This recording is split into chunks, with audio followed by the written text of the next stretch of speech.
You can incubate a lot of either negative things or positive things in sleep. This is getting too easy. Just sleeping sadhana.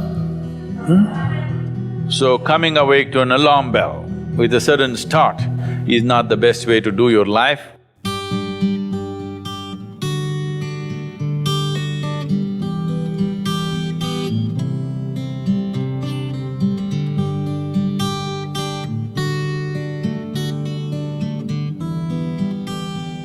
How many of you find that one day morning when you get up without any reason, you're just feeling ugly for no reason? If it is happening even at least 2-3 times a year, if it is, then you must do certain things before you go to bed. It's very, very important. Because unconsciously, you need to understand this, you can incubate a lot of either negative things or positive things in sleep. Either pleasantness or unpleasantness, you can incubate very effectively, uninterrupted in sleep. You can also incubate it in the day, but there are so many interruptions, it doesn't happen very efficiently. But if you have a tendency to go to bed in a certain way and you wake up in the morning really nasty for simply no reason, that means you're incubating things in the night very efficiently. Bad eggs. This is not just about psychological disturbances, it can cause major physiological problems over a period of time. It's important that you eliminate these things from your life.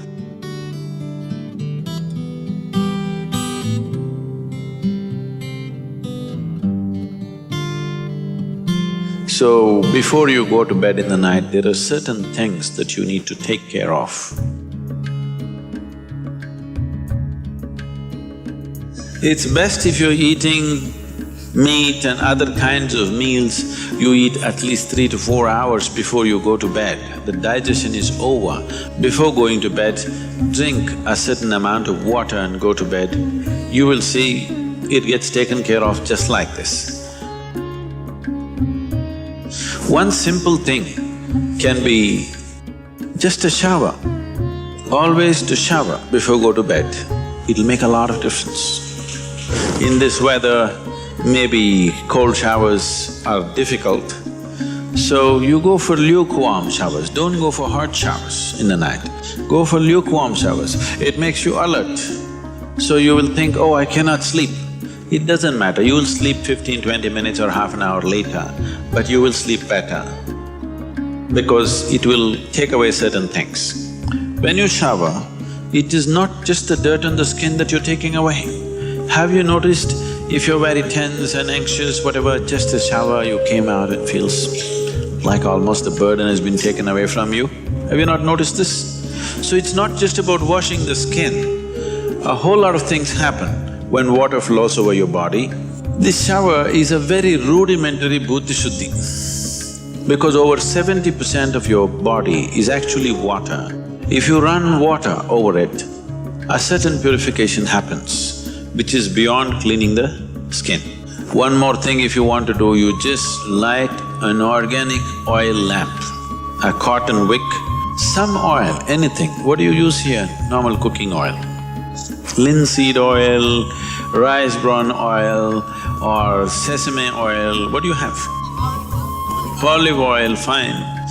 Any organic oil with a cotton wick, just burn one little lamp somewhere in the room where you sleep.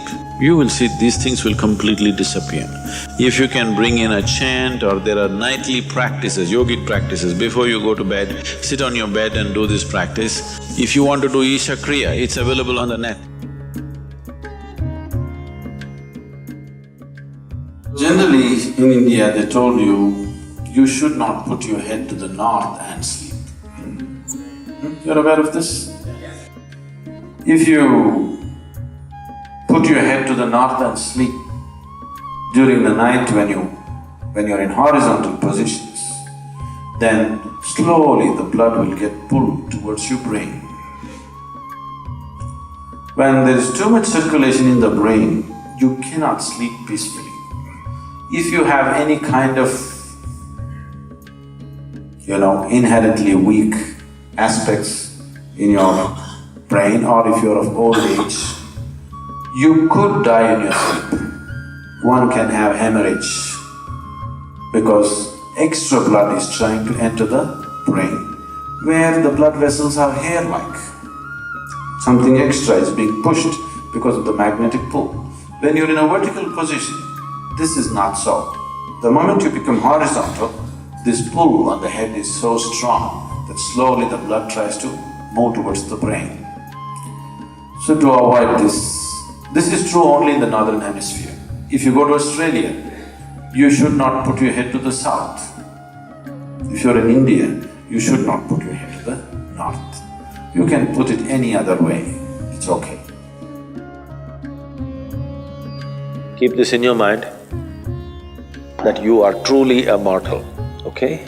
Not in words, really, you could fall dead right now. You may be young, you may be old, it doesn't matter, you can fall dead right now. Yes or no? Before you go to bed, sit on your bed and think this is your deathbed. You have just 1 more minute to live. Just look back and see, what you have done today, is it worthwhile? Just do this one simple exercise. And you don't know when it really happens, whether you'll be sitting on your deathbed or lying in a hospital, all kinds of things sticking into you. Who knows how it'll happen? But enjoy this every day, that you will sit on your deathbed, look back and see, today, the way I've handled these 24 hours, is it worthwhile? Because now I'm dying.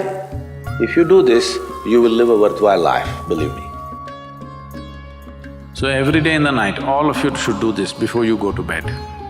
Last 3 minutes, everything that you have gathered, the body, the content of the mind, things, don't ignore small things, the small things are big things. I've seen how people are carrying their own private pillow, you know, because it's very important. So, your pillow, your footwear, if you have relationships, everything that you have gathered, keep it aside, sleep. If you sleep in that condition, you will wake up with much more light, with much more energy, with much more possibilities than you have imagined possible. Just sleep as life, not as a man, not as a woman, not as this and that.